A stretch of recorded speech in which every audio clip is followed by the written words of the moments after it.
Баршаңызға қайырлы күн достар, сіздермен Балжан. Бүгін сіздерге өте дәмді болып шығатын борщтың рецебін ұсынамын. Видеоны соңына дейін қараңыздар. Ол үшін бізге ет, сәбіз, пияз, чеснок, картошка, капуста, томат пастасы және де дәмдеушілер қажет болады.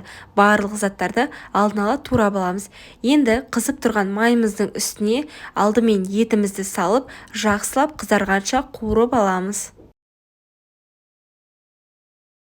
Етімізді қуырып болғаннан соң үстіне туралған пиязымызды салып, пиязымыз қызарғанша тағы да қуыратын боламыз.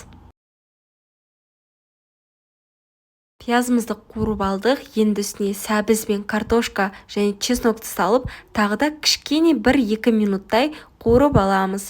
Достар, егер менің каналыма тіркелмеген болсаңыздар, тіркеліп алыңыздар. Алда сіздерді көптеген рецепттер күтіп тұр.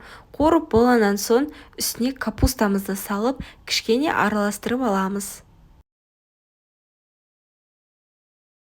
Енді үстіне томат пастасын немесе кез келген икра, помидорды турап салсаңыздар да болады.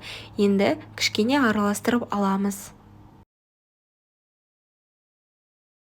Енді үстіне суымызды құйып қайнатамыз. Келесі кезекте дәмдеушілерді қосамыз.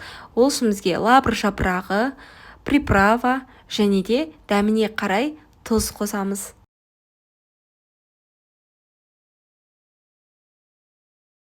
Мінекей, біздің тамағымыз қайнап жатыр. Дәл осылай 20-25 минутта қайнатамыз. Осымен біздің тамағымыз дайын. Сіздерге де жасап көруге кеңес беремін. Ал ас болсын, өте дәмді әрі керемет болып шығады.